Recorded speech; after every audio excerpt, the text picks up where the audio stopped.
There's this song of grace. Grace, grace, God's grace, grace that will pardon and cleanse within. Grace, grace, God's grace, grace that is greater than all our sin. Grace. Understanding grace. So, what is grace? Grace is the unmerited favor of God.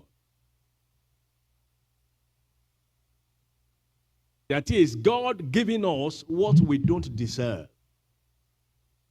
What we then achieve by our effort.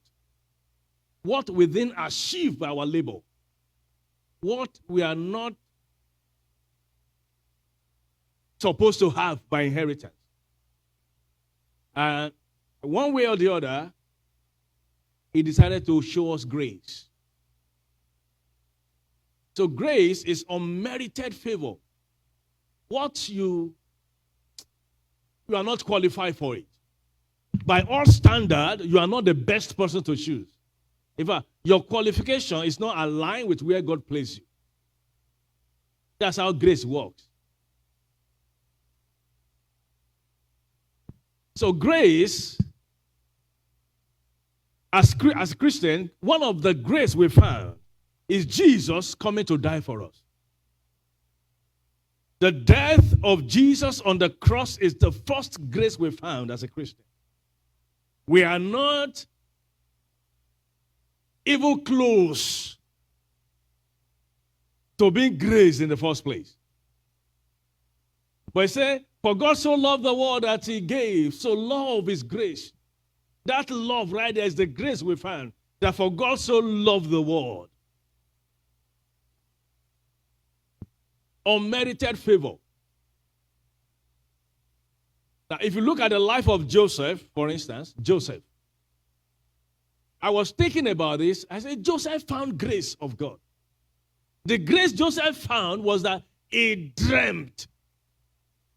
In his dream, God showed him what his future holds. And he held on to that grace because he was not the only one sleeping in that family. He was not the only one dreaming in that family. In fact, he was not the only one who knew the interpretation of dream in that family. All of them were gifted with it. Immediately he spoke, they knew the meaning of it. Are you saying?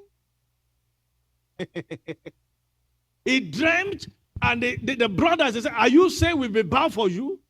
He dreamt, the father said, your dream, do you mean we will bow for you?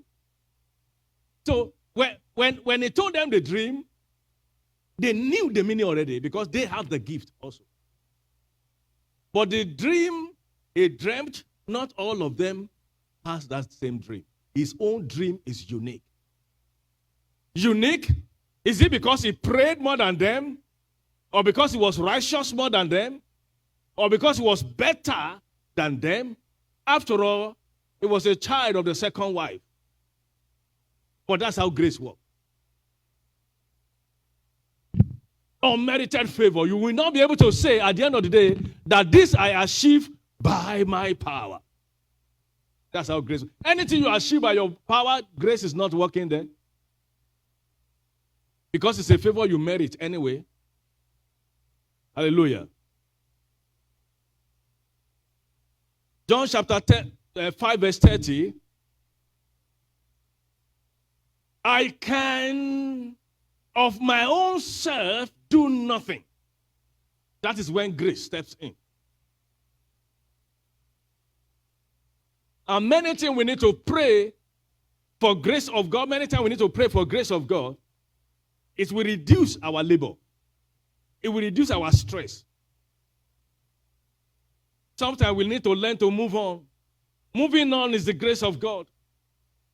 Hallelujah. I can of my own self do nothing. As I hear, I judge. And my judgment is just. Because I seek not my own will, but the will of the Father which had sent me. Grace is the will of God. Grace is you walking in his will. Even though if it's not what you wanted, but what he wills. Grace.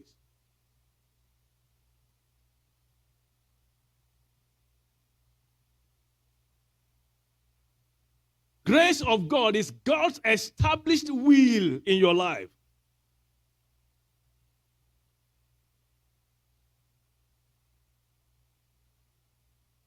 It's not about you, but his choice, the choice of God. He speaks what he picks. His final say, his command.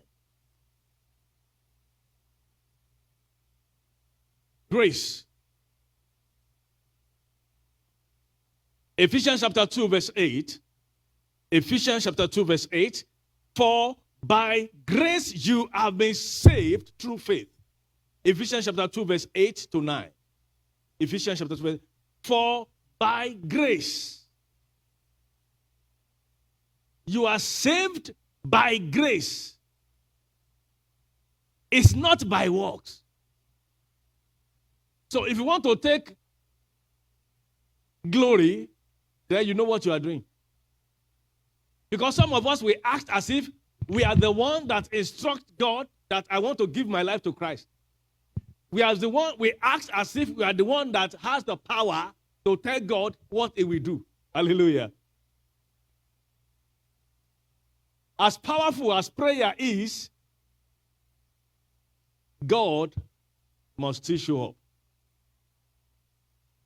As powerful as our worship is, God must still show up. And if there's no God there, there's no grace there. It is the gift of God, not of works, lest anyone should boast.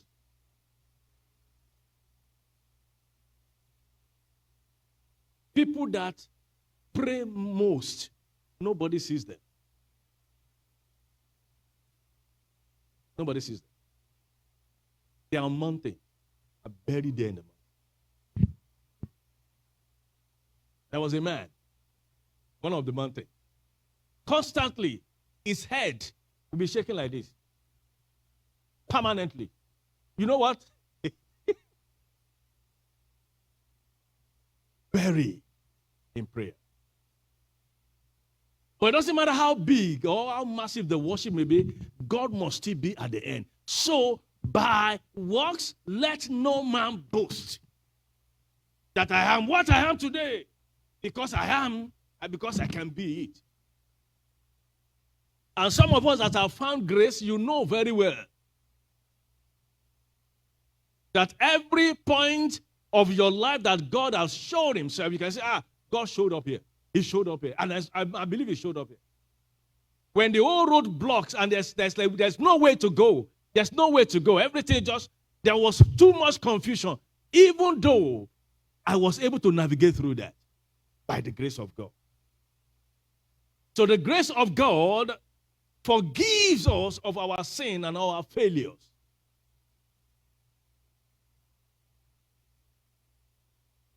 God lifting us above our qualifications. Grace. That's how grace works. God shows mercy when judgment was desired. This is how it works. Now, this is how we found the grace of God through Jesus. That when the first Adam fell, in that position, in that realm, the powerful realm, when men fell, Jesus came. And he came carrying the grace of God. Now, when you step in and say, I give my life to you, Jesus, that grace falls. You begin to operate in that grace. Everything you do will be under that grace. Your sin was taken away by the grace of God. And you gave your life to Christ. You became Christian by the grace of God. Not because you want to be. No. You want to be in the world. and enjoying the world. But something happened. The grace of God found you. So you are saved by the grace, not by your works. Let no man boast.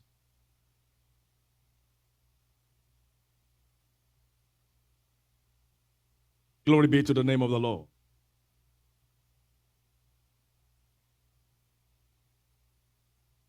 Grace is not earned. That is, you work for it, that's why you have it. No, grace is received. You receive grace of God. Are you the one that told God, God, please, we need Jesus? Mankind cannot even reason that way. It was through the promises and through the prophecy that Jesus is coming.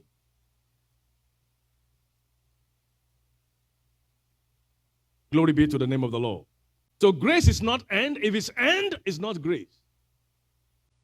If it's earned, it's not grace. You have to work for it. Not grace. Zechariah chapter 4, verse 6.